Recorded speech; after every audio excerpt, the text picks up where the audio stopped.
जय श्री कृष्णा सभी को। सभी सनातन प्रेमियों को कृष्ण छठी की हार्दिक बधाई, ढेरों शुभकामनाएं, मंगल बधाई हो। बात कन्हैया के जन्म के पश्चात की है। छठी के दूध के बारे में तो सभी ने सुना है, पर छठियार क्यों होता है, आज की इस कथा से सुनते हैं। बड़ा ही मनोरम समय था।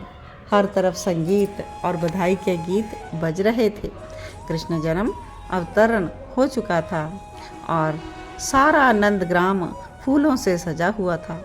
वो भी क्यों ना, आज कान्हा का छठा दिन था। जन्म के बाद छठा दिन। परंतु ये क्या, कन्हैया तो जोर जोर से रोए जा रहे थे। हर कोई लाला को चुप कराने का प्रयास कर रहा था, मगर सब विफल हो रहे थे। और सभी देवतागण भी प्रभु की ये लीला देखकर अचंभित हो रहे थे। देवों ने ब्रह्मा जी से निराकरण के लिए कहा। ब्रह्मा जी से पूछा देवताओं ने, तो ब्रह्मा जी ने शक्ति स्वरूपनी महामाया को भेज दिया कान्हा को चुप कराने के लिए। ये सुन के महामाया आनंदित हो गई इस कार्य को पाकर कि भांति भांति के रूप बदलकर लल्ला को चुप कराने का प्रयास करूंगी, और करने लगी। कभी फूल बन जाती, कभी पक्षी, कभी इधर जाती, कभी उधर जाती, और लल्ला चुप हो जाते। सबको शांति मिली, लेकिन लल्ला अपने सिर को कभी इधर कभी उधर क्यों घुमा रहा है और फिर खुद ही मुस्कुरा रहा है।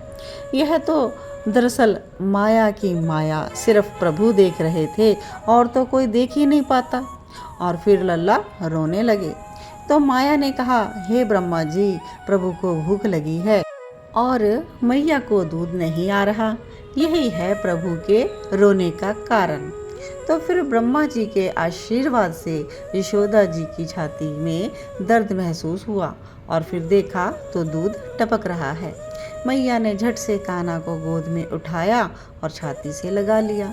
दूध मुंह में जाते ही लल्ला चुप हो गए, और सभी देवता मानव सब हर्षित हो गए।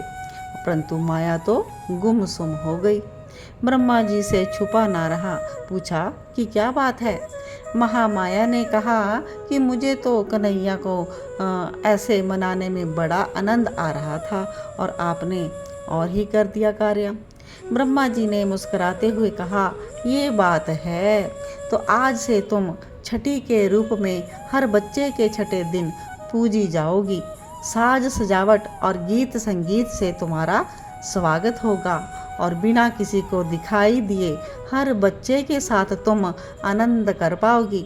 महामाया ने भगवान ब्रह्मा जी का बड़ा ही धन्यवाद कहा। महामाया ने कहा ब्रह्मा जी से कि आपके आशीर्वाद से यशोदा जी को दूध आया है, इसीलिए छठी के दिन माँ का दूध पीने से बच्चे को वो दूध अमृत के समान उपकारी होगा और हर तरह के कष्ट को दूर करेगा, ऐसा वर भी दीजिए।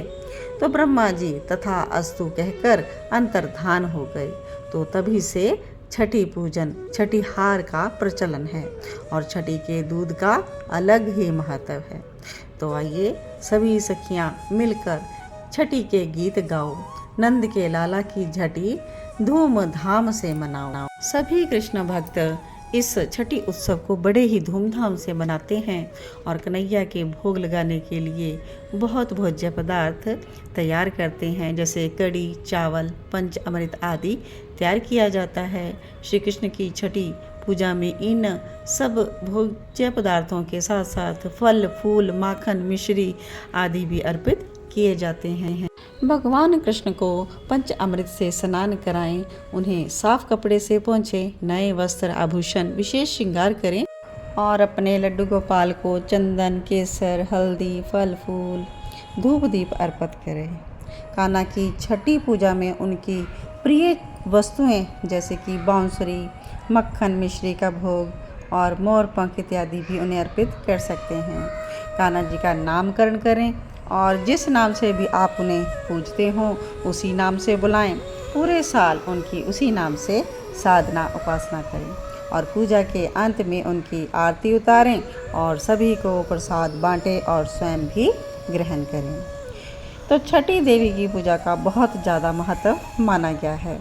छठी माता की पूजा करने पर नवजात शिशु पर जो तमाम तरह की आपदाएं उनसे वह बचा रहता है। तो कान्हा जी के भक्त जन्म उत्सव के बाद इस छठी के पर्व को बड़ी ही धूमधाम से मनाते हैं और इस साल यह छठी का उत्सव 21 अगस्त को हो रहा है। तो आप सभी अपने अपने घर में लड्डू गोपाल ठाकुर जी का छठी उत्सव ज़रूर करें और हरि नाम संकीर्तन करें। जय श्री कृष्णा। आप सभी भक्तों को कोटि कोटि दंडवत प्रणाम।